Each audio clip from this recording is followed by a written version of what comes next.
Bonjour. Alors, un petit avertissement. Je vais parler d'archétypes, c'est-à-dire des expressions les plus absolues des concepts que je vais développer.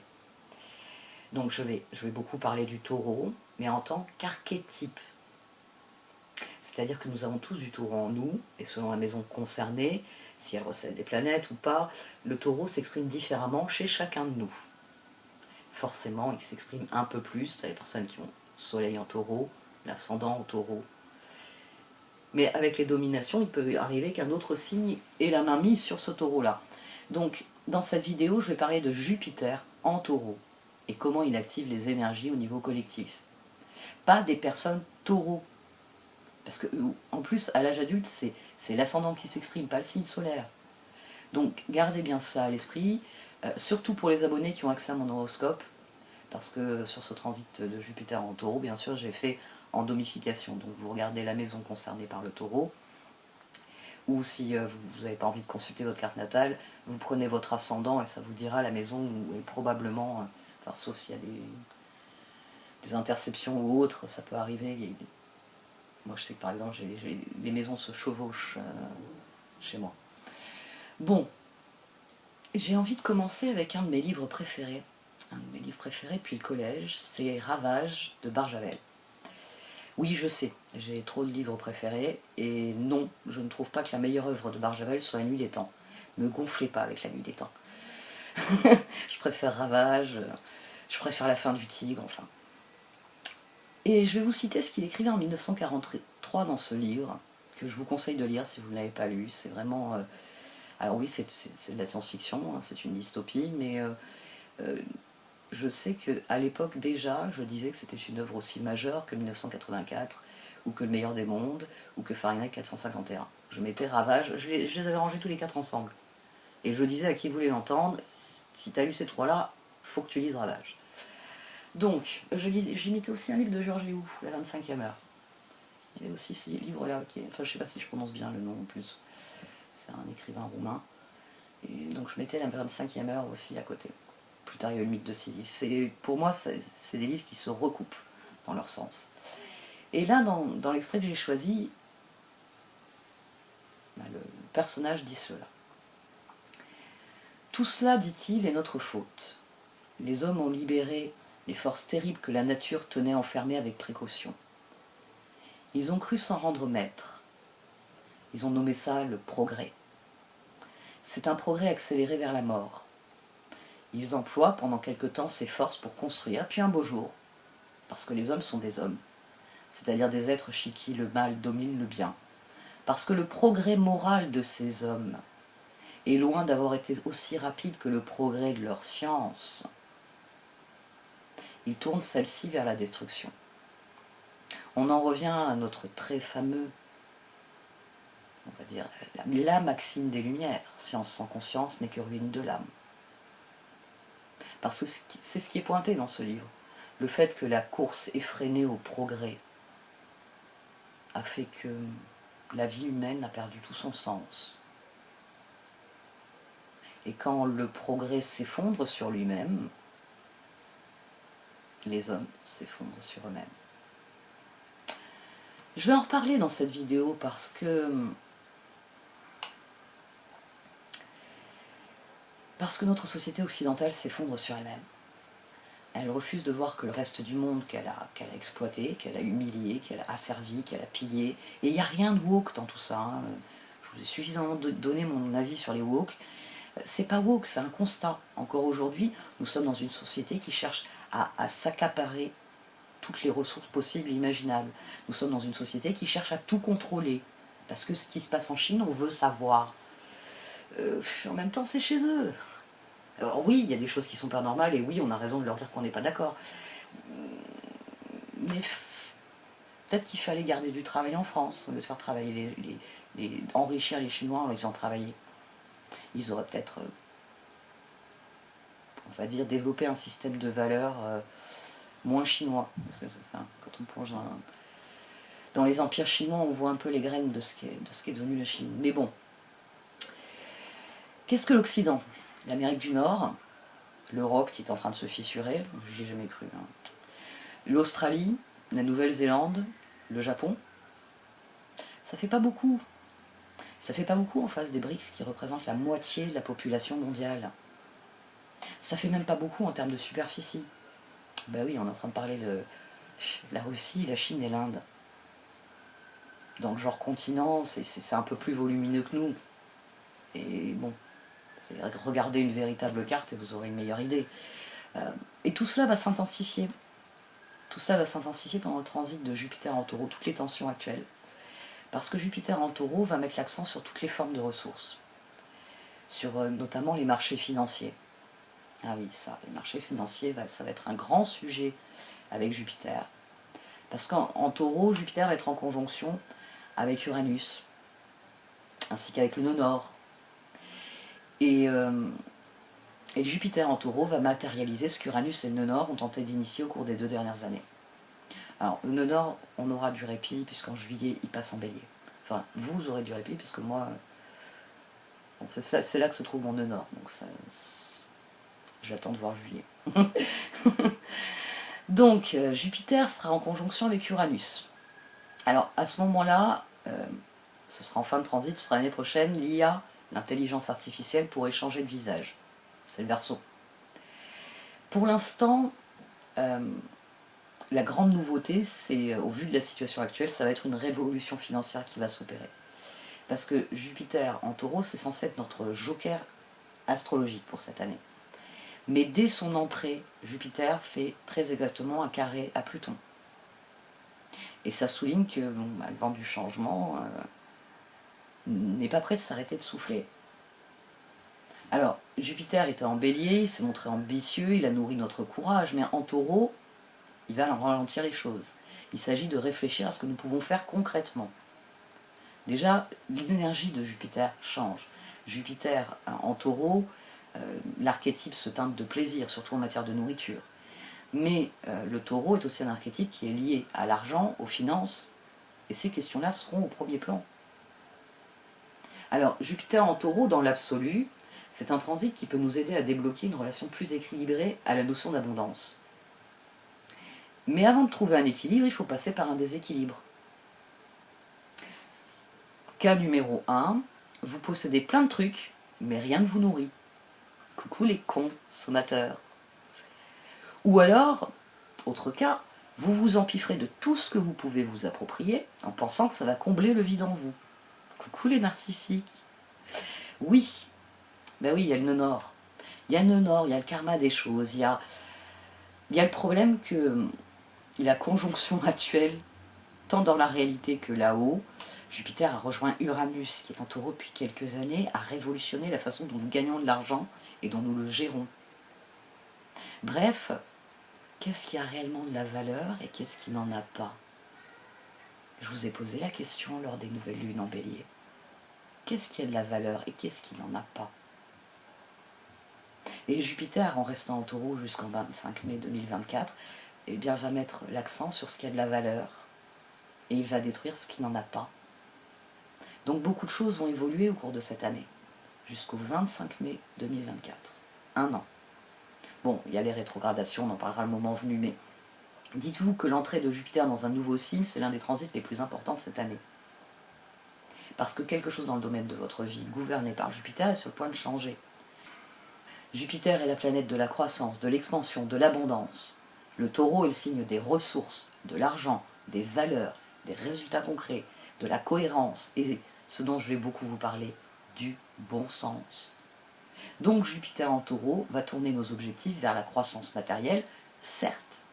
Il va exalter notre désir de confort et de stabilité, certes. Mais au niveau collectif, il va aussi mettre l'accent sur le partage des ressources sous toutes leurs formes.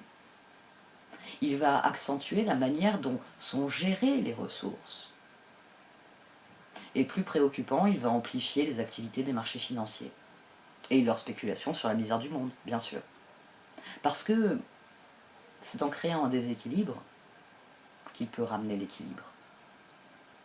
Parce qu'en voyant le déséquilibre, normalement, on crée la poussée inverse. On inverse la tendance.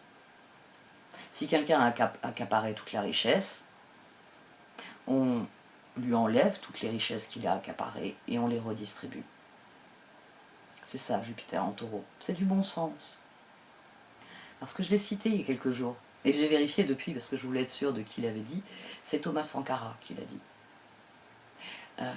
Qu'à un moment donné, il faut choisir entre le champagne pour quelques-uns et l'eau potable pour tous. C'est Gandhi qui dit que nous devons être le changement que nous voulons en ce monde. Parce que il n'y a pas assez en ce monde pour nourrir l'avidité de tous. C'est exactement la même idée.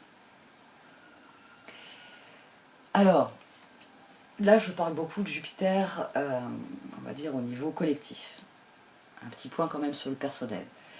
La maison que Jupiter va transiter dans votre thème sera directement concernée par cette croissance et donc cette opportunité d'abondance. Et j'en profite pour vous rappeler que je fais mes horoscopes par donification. Donc pour ceux d'entre vous qui ont accès à mes vidéos exclusives, c'est en lisant votre ascendant que vous saurez comment cela impacte votre carte natale. Surtout qu'au cours de ces 2 dernières années, Uranus et le Nord dans ce secteur ont sûrement déjà, j'ai envie de dire, dévoilé la grande idée. Et sans doute que, bien que séduisante, cette idée nous a sans doute effrayés. Comment je peux réussir un truc pareil était sans doute la réflexion qui est venue ensuite. Mais Jupiter en Taureau vient apporter une toute nouvelle clarté qui va débloquer les choses. Nous verrons enfin où nous pouvons faire de réels progrès. Et c'est pour ça que j'ai pensé à la dystopie de Barjavel. Parce que dans la dystopie de Barjavel, nous avons des objets volants. Alors les drones chez lui permettent de se déplacer. Les végétaux poussent dans des bacs hydroponiques, hein, il a eu l'idée de ça. On se nourrit grâce au clonage. Les viandes sont clonées, donc elles sont moelleuses et parfaites, on ne tue plus d'animaux. Il a réellement... Le lait arrive au robinet, comme l'eau chaude, l'eau froide, parce qu'en plus il fait la distinction. Il y a l'eau chaude, il y a l'eau froide, il y a l'eau tiède, enfin... alors, c'est le passage qui est là. Il suffisait d'adapter au robinet de lait un ravissant petit instrument chromé pour obtenir en quelques minutes une motte d'excellent beurre. Il avait imaginé vraiment le délire assez loin. Et ah oui, toute installation comportait un robinet bas muni d'un dispositif tiédisseur auquel s'ajustait une tétine. Les mères y alimentaient leur chers nourrissons. Donnez pas du lait de vache à un bébé, parce que sinon, enfin, hôpital, empoisonnement, enfin, ça c'est mon avis de maman. Mais bon, pourquoi pas, on va continuer à mourir limite. Je dis ça, mais je dois porter un bémol. À la ferme, je sais que mon père, ma tante me le dit, mon père avait souvent du lait de vache. Quand ma grand-mère n'était pas bien, elle lui donnait du lait de vache.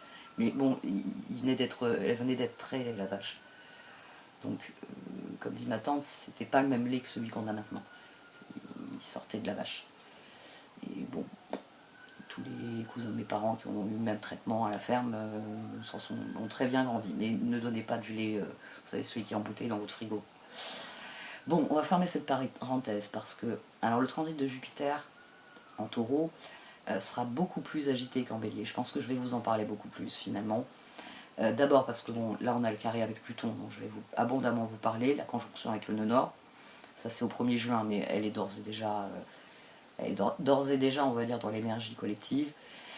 Il y a un sextile avec Saturne, ça à partir du 19 juin, qui devrait permettre d'exiger, on va dire, que les choses... il va y avoir une exigence sur le principe de réalité. Le sextile avec Saturne va permettre ça. Va permettre qu'on exprime non seulement le bon sens du taureau, mais qu'on exige en retour le principe de réalité. C'est-à-dire, si toi, tu es un fou, bon, ben, désolé, je ne peux pas discuter avec toi. Le sextile avec Saturne va nous obliger oui, à ériger le principe de réalité comme une base de discussion. Parce que si on ne parle pas du réel, on n'est pas en train de parler, on est juste deux fous qui sont en train de refaire le monde, et c'est pas constructif, c'est pas taureau. Je vais aussi un peu vous parler de la conjonction avec Uranus, la conjonction avec Vénus, hein, l'apothéose, mais la conjonction avec Uranus n'aura lieu que le 20 avril, et la conjonction avec Vénus, pareil, le 23 mai, à 9 degrés Taureau. Je laisse de côté rétrogradation, tout ça, parce que c'est des énergies que je développerai à ce moment-là. Parce qu'on est dans une époque qui est très volatile, donc tout ce que je vais vous dire, il y a des choses sur lesquelles je vais peut-être grossir le trait, il y a peut-être des choses sur lesquelles je vais avoir une dimension prophétique. Je prends simplement, je fais preuve de bon sens et je prends l'astrologie telle qu'elle est. Donc, d'un point de vue astrologique, l'entrée de Jupiter en Taureau, c'est bang. Parce que Jupiter est au carré de Pluton en Verseau. Alors oui, Pluton n'en finit pas de rétrograder sur le degré 0, ce qui fait que ça le maintient entre le Verseau et les Capricornes. Pas sûr que se lamenter sur la lenteur de Pluton soit une bonne idée, parce que à partir du 11 juin, il est de retour en Capricorne, et je parlais du principe de réalité, et pour être bien sûr, vous avez bien conscience que le principe de réalité, c'est quand on se prend toutes nos illusions en pleine gueule. Bang. C'est Pluton, quoi. Donc Jupiter en Taureau, carré à Pluton au Verseau, ça va créer des tensions entre notre désir de croissance matérielle et notre besoin de transcendance. Pluton, pendant son transit en Verseau, vient mettre Jupiter au défi, Jupiter en Taureau, de regarder vraiment nos valeurs, nos objectifs, nos croyances.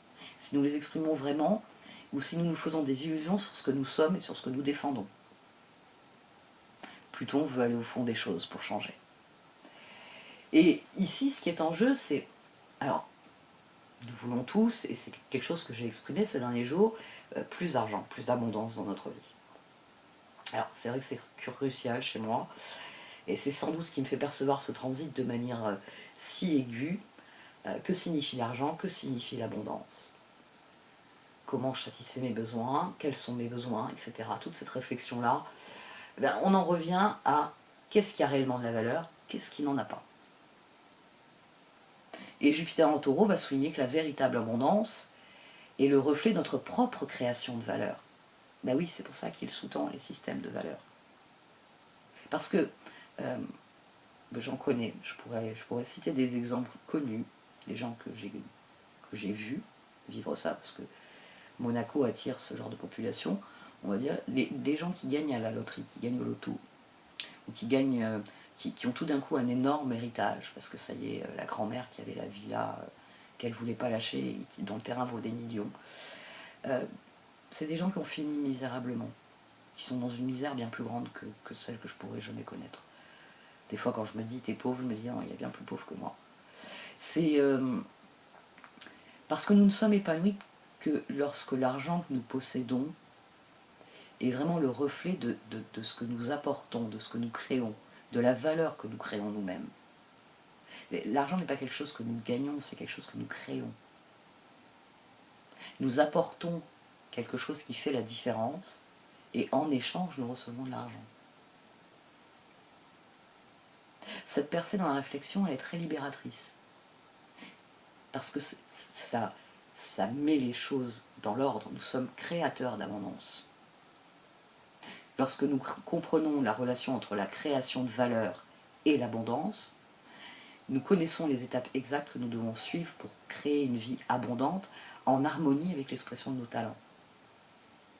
Je suis celle que je suis en fonction de ce que j'ai vécu. Les traumatismes qui m'ont été infligés se sont inscrits en moi, comme mes dons qui ont évolué avec le temps. Alors là, tenez-vous à l'écoute, encore une parenthèse, il y aura plein de parenthèses je crois. C'est parti comme ça. On verra, peut-être que je les supprimerai au montage. Je me replonge dans le design humain ces derniers jours, je relis des bouquins, parce que j'avais manqué le temps et j'étais un peu sortie de ce chemin-là. Mais je suis un projecteur et je ne dois pas me laisser empoisonner par l'amertume. Je dois aussi savoir attendre qu'on me pose une question pour y répondre. Je sais aussi qu'en tant que profil martyr hérétique, je dois ouvrir la voie, quoi qu'il m'en coûte, ou peut-être justement parce qu'il en a beaucoup coûté. Donc je vais revenir vous parler de Human Design dans les semaines à venir. On va dire qu'une partie de mon temps quotidien va passer sur ce projet-là. Et parce que ce transit en Taureau, moi je le vois comme un transit qui revient mettre les pendules à l'heure du bon sens. Parce que le Taureau est rempli de bon sens. Alors, j'ai vérifié parce que je sais que certains d'entre vous font des recherches sur certains mots quand je dis surtout que j'emploie ce mot à dessein. Là, je l'emploie dans le sens de disposition de l'esprit à juger avec clarté. À chaque fois que j'emploie le terme de bon sens, c'est vraiment ça. C'est je considère les faits et j'en tire, la quintessence, je fais preuve de perspicacité, je vois les faits tels qu'ils sont. Alors, le taureau, l'archétype en lui-même est considéré à la fois comme travailleur et comme paresseux. Ça, j'ai dit que j'allais en parler parce que c'est important. Ça va de pair avec le bon sens dans mon esprit. Le taureau est travailleur. C'est le signe le plus travailleur du zodiaque. C'est l'archétype de la vache à lait. Tiens, je parlais de lait il y a quelques minutes. C'est le générateur par excellence en human design. Mais le taureau a pour lui son bon sens. C'est-à-dire que le taureau comprend que la surproduction voulue par la Vierge, ouais, ça c'est moi, mène à l'épuisement. C'est aussi moi. Et il va refuser d'être piégé dans la course effrénée du Capricorne qui veut atteindre les sommets à tout prix. Non, pour le taureau, la manière de fonctionner de manière optimum, c'est un, que le travail ait du sens, et deux, que le travail rende heureux. Voilà. Parce que le taureau, il travaille pour profiter de la générosité qu'apporte son effort. Son effort va lui apporter de l'abondance, il en a la conviction. Donc il faut que son travail ait du sens et qu'il le rende heureux. Pour le reste, l'univers pourvoira à ses besoins. C'est du bon sens. C'est simple, c'est naturel. Et c'est la façon dont le taureau aborde la vie. Je reçois une récompense bien méritée pour l'effort que j'ai fourni. Ah, ça peut être frustrant, ça. Ben oui, parce que c'est là que le bas blesse. Est-ce que vous recevez vraiment une récompense bien méritée pour l'effort que vous avez fourni? L'un des panneaux qui m'a le plus frappé il y a quelques années, quand il y a eu le grand mouvement jaune dans notre pays, c'était un panneau que j'ai vu plusieurs fois dans des manifestations. J'adore mon métier, mais je déteste mon salaire. Mais oui, c'est là que le bas blesse. Uranus et le nœud nord en taureau ont obligé notre société à admettre une vérité confondante. Oui, il y en a certains qui l'ont toujours pas admise d'ailleurs. Hein. Ils sont sur... en plus, c'est des gens qui sont visibles, mais ils n'ont pas la lumière à tous les étages. Donc, ce sont les professions qui ont été rabaissées, voire même dégradées, avilies, avec des conditions de travail honteuses, des salaires misérables, qui sont les plus utiles. Voilà une révolution dans la réflexion d'une société qui a cru que le tertiaire était la clé de l'avenir. Ben quoi, rester paysan pendant les 30 glorieuses, mais ça va pas la tête. Donc, récapitulons quelques points intéressants à considérer. L'homme a décidé de conquérir l'espace. Ah, c'est très Verseau ça. Hein. Mais il est incapable de se nourrir correctement. Ah, le taureau comprend plus. Ou encore de s'entendre avec ses voisins. Ça, c'est la balance qui comprend plus. Bref, sa maison est un gigantesque bordel. Mais au lieu de ranger sa chambre, il veut se payer une autre baraque. Parce que ça réglera la situation. Bah oui, nouvelle planète, nouvelle vie. Que c'est beau, il y a des petits oiseaux partout. Donc les personnes qui tiennent la société occidentale sont actuellement des financiers qui ne produisent que de la richesse. Et oui, c'est très clairement affirmé. C'est pour ça qu'il faut cirer les pompes de ces gens-là. Parce qu'ils créent de la richesse.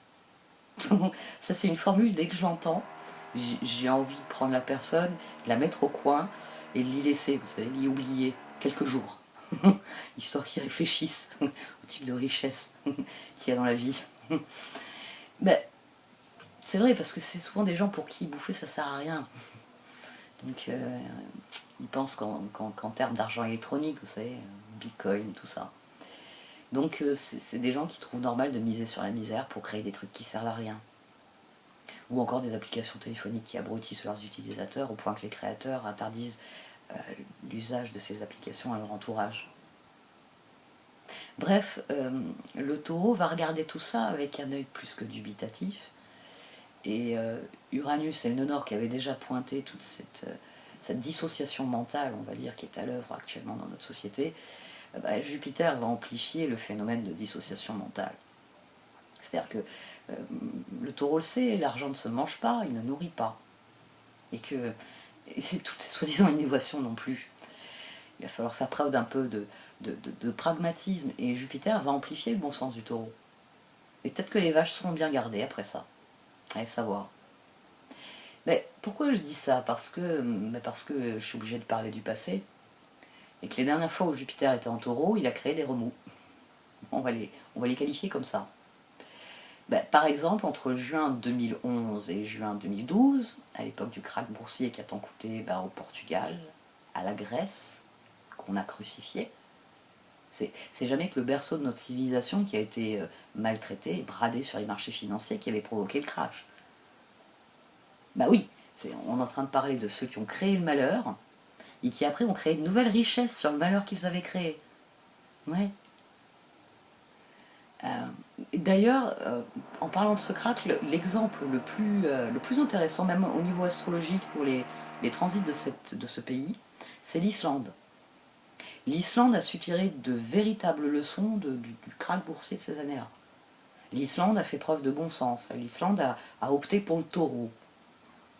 Et regarder comment les Islandais ont pris leur pays et leur avenir en main, ça me donnerait le goût du froid. Et vous savez à quel point je déteste le froid. Autre transit, Jupiter était en taureau de juillet 99 à juillet 2000. Là, j'ai tout de suite pensé à un truc, d'une évidence telle, la bulle Internet. Alors j'ai vérifié un truc, j'ai vérifié ce transit, parce que je me suis dit, tiens, c'est la bulle Internet, et effectivement, c'était toutes les startups bidons qui ont généré des milliards pour des escrocs et des larmes de sang pour les autres. À ce moment-là, et ça m'a beaucoup frappé quand j'ai fait mes recherches sur ce transit, à ce moment-là, Jupiter en taureau était au carré de Neptune en Verseau. Ben oui, les carrés ont le don pour dévoiler la vérité. Donc, la bulle Internet a éclaté parce que le carré Jupiter-Neptune est venu souligner le caractère vain de cet enthousiasme complètement irréaliste de Neptune pour la numérisation prônée par le Verseau. Ah ouais, vous aussi, la cloche, elle sonne? Déjà à l'époque, c'est un outil de communication gratuit, a tonitrué Jupiter en taureau. C'est un outil utile pour diffuser le savoir. Donc ça suffit les startups, ça suffit cette financiarisation d'un outil. Et c'est là-dessus que je vais continuer, parce qu'on en revient toujours avec le taureau sur qu'est-ce qui a réellement de la valeur et qu'est-ce qui n'en a pas. Et que je peux noircir le tableau parce que Jupiter était aussi en taureau de mars 88 à mars 89. En matière de crise de valeur, 89, c'est une année à marquer d'une pierre blanche. Parce qu'en plus, c'est pas seulement les valeurs financières qui ont été impactées cette année-là. Non. C'est la chute du mur de Berlin. C'est une recomposition totale de notre Europe. Heureusement, le taureau est un signe terre-à-terre, bourré de bon sens, qui indique toujours ce qui est évident, ce qui est vrai. Et tout ce qui n'est pas construit sur des fondations solides, réelles, ne prospère plus pendant un transit de Jupiter en taureau. Parce que Jupiter est obligé de nourrir le principe de réalité avec le taureau. Et donc les théories complètement fumeuses, elles sont même pas réduites en cendre, elles sont fumeuses. Par essence, c'est déjà de la cendre. Donc, quand il y a eu cette bulle Internet qui a éclaté dans les années 2000, c'était Jupiter en taureau qui tonnait en disant « c'est un outil de communication gratuit qui permet de diffuser du savoir ». Bon, le bilan 20 ans après, parce que moi j'en rêvais de ça, hein, c'était l'époque où je n'allais sur Internet que pour apprendre des trucs. Je faisais des recherches sur à peu près tous les sujets en me disant peut-être qu'il va y avoir des sujets, là, que je vais trouver des trucs là-dessus. Mais 20 ans après, c'est un peu difficile à dire à tous les Mongols qui copient la danse vulgaire sur TikTok. Pas sûr qu'ils aient eu accès au savoir. Bon, après, ils ont accès à tous les magasins imaginables dans un nuage. Oui, parce que, oui, cloud. Cloud, ça veut dire nuage. C'est pour ça que c'est pas traduit en français. On utilise des termes en anglais quand on n'a pas envie d'en connaître le sens, que ça fasse sens dans l'esprit des gens quand ils emploient le terme. Donc quand vous employez cloud, Vous connaissez un mot de la novlangue. Quand vous utilisez nuage, il y a une idée d'illusion. Il y a Neptune quelque part qui revient. Mais là, c'est Jupiter carré à Pluton, 0 degré Verseau. S'il vous plaît, il faut en rajouter. Donc, pour cette deuxième quinzaine de mai, certains thèmes de mars 2000 vont ressurgir. Alors, contrairement à Neptune, Pluton n'est pas irréaliste. Pour vous faire une idée, l'image, c'est Pluton ne cache pas le placard derrière un rideau, comme le fait Neptune. Non, Pluton, il ouvre tous les placards et il répand le contenu sur le sol. Il va falloir trier le bordel et se demander sérieusement ce qu'on va faire du corps. Bah oui, Taureau pense qu'il va falloir l'enterrer décemment. Valeur, pas de valeur, enfin, il est en train de remettre les choses à plat. Et donc probablement que ce carré avec Pluton, oscillant entre Verseau et Capricorne, va exposer bien les pratiques financières les plus irrégulières, les bulles spéculatives qui sont un vrai cauchemar, tout ce que déteste l'honnête et travailleur taureau. Voilà, la définition du taureau, c'est honnête et travailleur. Ça va pas de pair avec ce genre de monde. C'est aussi Uranus. Alors, là, je vous l'ai déjà dit, ce sera plus vrai quand Jupiter sera en conjonction avec Uranus. Ça, ce sera vraiment des énergies qu'on aura sur l'année prochaine, puisque la conjonction sera exacte en avril de 2024, en 2023. Donc, c'est là que nous verrons sans doute ressortir les aspects les plus sombres de la numérisation, justement, de notre société, et de l'intelligence artificielle, hein, plutôt en Verseau. Donc, oui, l'IA, je vais en parler un petit peu. L'un des grands dangers que représente l'IA, c'est de brouiller les frontières entre ce qui est réel et ce qui ne l'est pas. Je vous rappelle qu'après le Verseau, il y a le Poisson. Donc, même si vous construisez des illusions en Verseau, en Poisson, elles seront détruites par Pluton. Tant mieux. Mais l'IA, j'en ai déjà parlé, je sais, notamment sur les lunes, l'IA peut désormais créer des images très réalistes de choses qui ne sont pas réelles, même de gens qui ne sont pas réels. L'IA peut utiliser un échantillon de ma voix et la cloner pour créer un discours complètement nouveau. Surtout qu'en plus, moi, il y a de quoi faire, hein, il y a des exemples d'enregistrement audio, tentez plus. Mais avec Jupiter en Taureau, c'est le placement le plus terre à terre pour Jupiter. C'est pas quelque chose que Jupiter en Taureau va apprécier. Il est en train d'expérimenter le pragmatisme. Donc oui, ça va le préoccuper, et avec raison. J'ai entendu un débat l'autre jour où du coup j'ai fait des recherches. Heureusement, certains intellectuels s'en préoccupent déjà, parce que l'intelligence artificielle a falsifié des informations qu'elle a données en réponse. C'est-à-dire que dans une conversation avec une personne qui voulait avoir des réponses à certaines questions, elle a inventé des citations en synthétisant des réflexions existantes, certes, mais elle a inventé des conclusions, elle a inventé des citations pour avoir la réponse aux questions qui lui étaient posées. Elle n'avait pas la réponse. Alors elle a inventé des informations pour construire sa réponse. Alors, les fanats de l'intelligence artificielle se sont extasiés sur la capacité créatrice de l'IA. Parce que c'est la plus grande difficulté. C'est fabriquer un outil qui peut créer. Mais Taureau, moi je suis un taureau dans l'âme. Hein.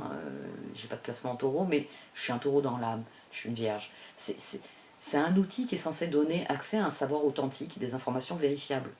Voilà ce qu'est l'intelligence artificielle. Mais elle ment en inventant des sources pour étayer ses arguments.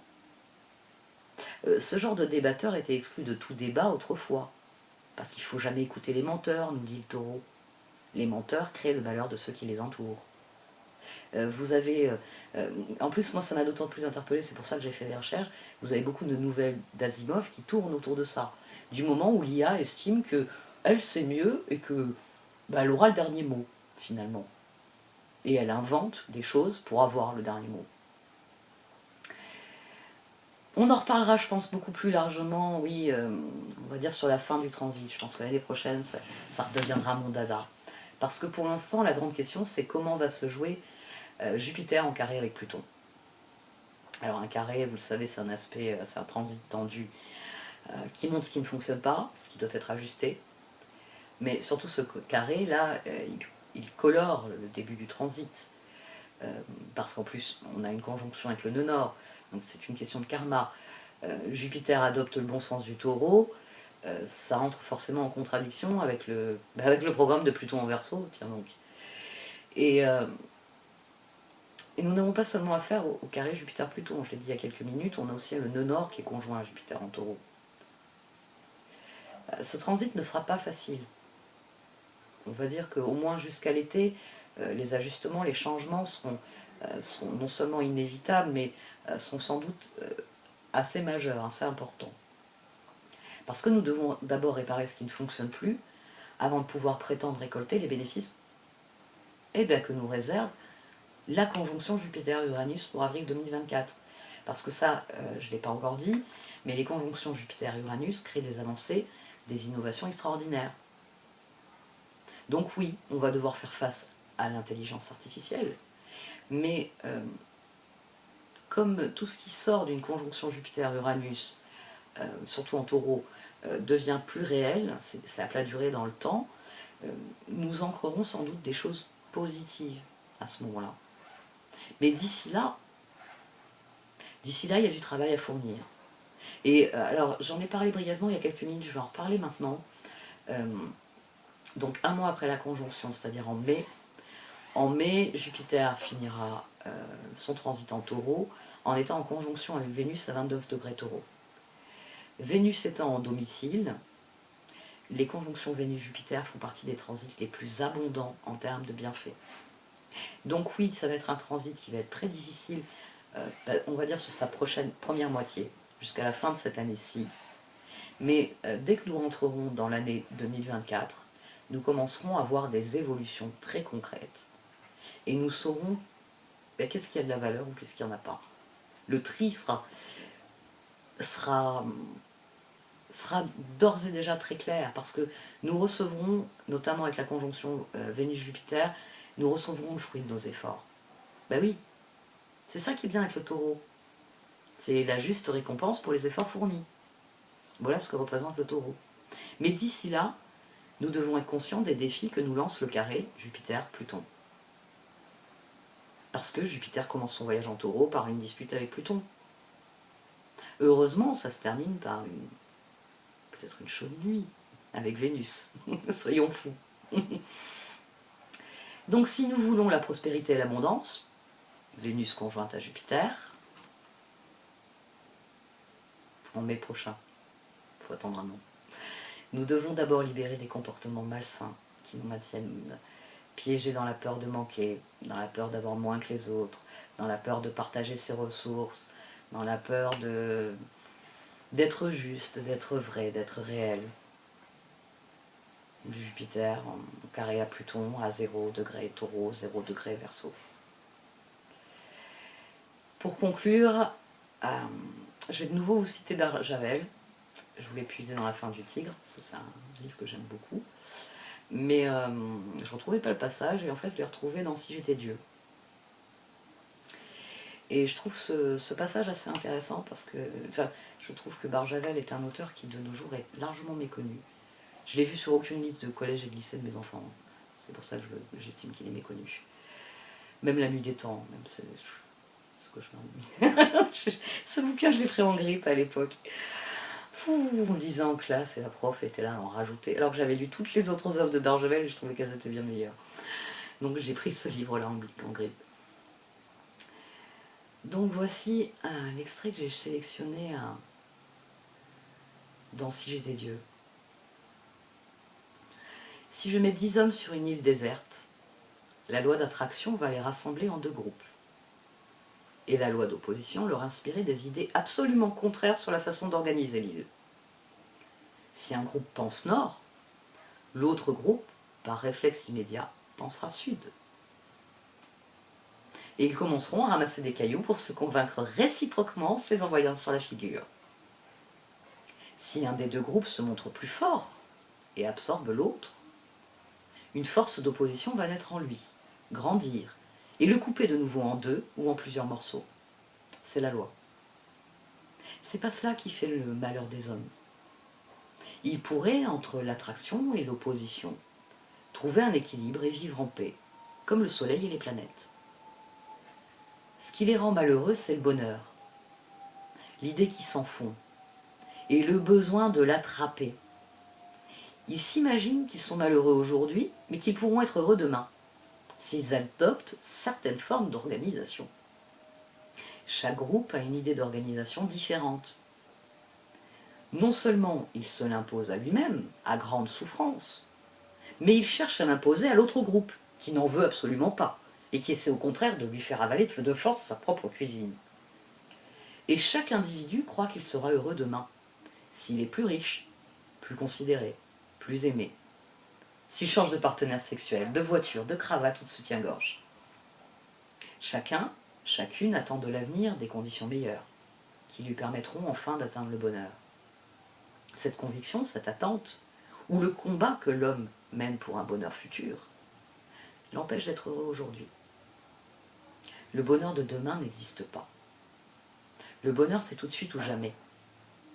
Ce n'est pas organiser, enrichir, dorer, capitonner la vie. Mais savoir la goûter à tout instant. C'est la joie de vivre, quelle que soit l'organisation et les circonstances. C'est la joie de boire l'univers par tous ses sens, de goûter, sentir, entendre, le soleil et la pluie, le vent et le sang, l'air dans les poumons, le sang dans la main, l'outil dans le poing, dans l'œil, le ciel et la marguerite. Si tu ne sais pas que tu es vivant, tout cela tourne autour de toi sans que tu y goûtes. La vie te traverse sans que tu retiennes rien des joies ininterrompues qu'elle t'offre. Laissez le taureau en vous s'exprimer. Sa réflexion qui est, je l'ai suffisamment répété, frappée au sceau du bon sens, va remettre l'humain au centre du village. Parce que c'est ainsi que ça a toujours été. Parce que nous appartenons à la Terre depuis plus longtemps que nous croyons. Bien avant que nous décidions que la Terre nous appartenait.